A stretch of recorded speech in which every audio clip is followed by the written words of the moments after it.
Sangga Buana atau disebut dengan Buana Paksi Panca Tengah merupakan sebuah misteri yang belum terpecahkan. Selama ini, orang banyak melihat Sangga Buana hanyalah gundukan tanah dan batuan yang kemudian disebut gunung.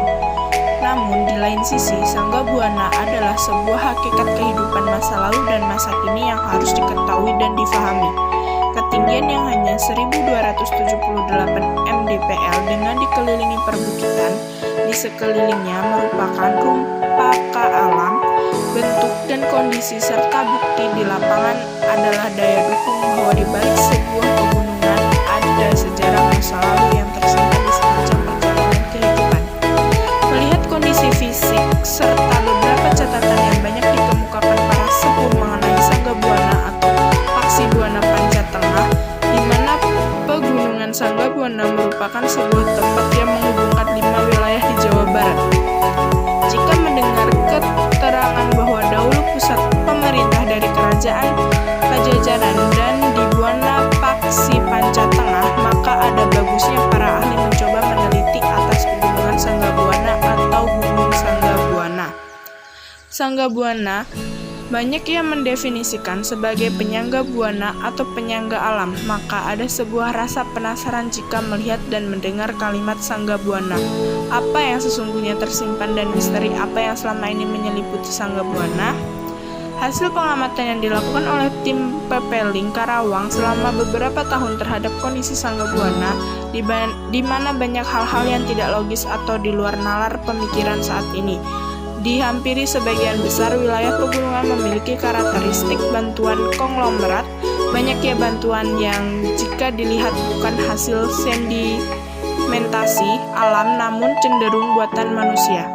Banyaknya tempat dengan bebatuan mengandung unsur magnet yang bisa digunakan sebagai energi alternatif dan masih banyak yang lain sehingga memunculkan suatu kesimpulan bahwa Sangga Buana adalah sebuah peninggalan masa lalu yang begitu dahsyat namun sudah lapuk dan terwujud yang sebenarnya.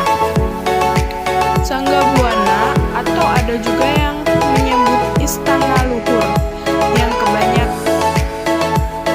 berada di Buana Paksi Panca Tengah ini merupakan Sangga Buana megah di zamannya, di mana pada saat itu mungkin tinggi manusia masih di atas 20 meter.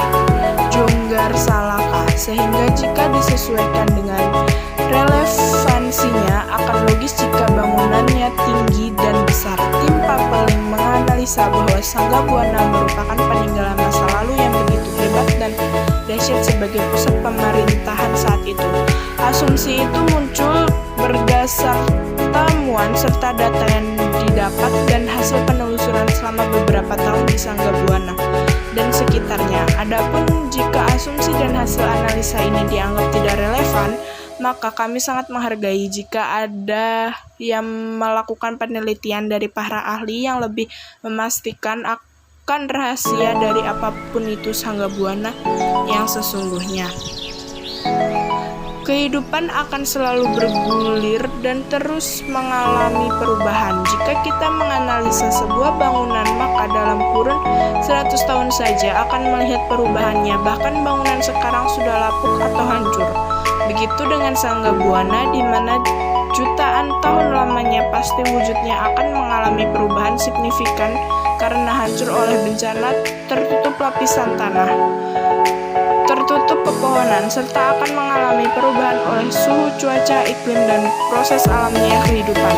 Namun, alam yang selama ini memberikan informasi atas sumber dari segala sumber ilmu pengetahuan dan teknologi akan memberikan informasi yang sebenarnya. Jika kita mau terus belajar dan mengalami hakikat sebenarnya atas apa yang ada di alam ini. Apakah kita masih ingat akan sebuah bangsa besar yang harus punah akibat bencana? Sebuah pulau besar yang disebut Pulau Sundaland. Pada saat itu ada yang disebut Sunda Besar dan Sunda Kecil. Sebuah bangsa besar dengan etika dan kehidupan dengan kehebatan pengetahuan dan teknologinya yang harus hancur oleh bencana. Apakah pernah tahu di mana pusat pemerintahnya yang sesungguhnya? Sampai hari ini, Pepeling sendiri belum mendapatkan catatan pasti akan kebesaran bangsa tersebut dengan besarnya pulau dan kehidupan masa lalunya.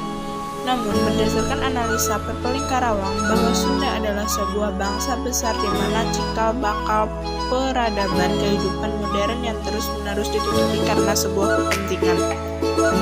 Kesederhanaan hidup para leluhur bukan berarti tidak mampu membangun, namun ada sebuah kekhawatiran yang selalu dijaga oleh para orang tua di mana jika pembangunan hebat, pasti ujungnya akan berdampak kehancuran.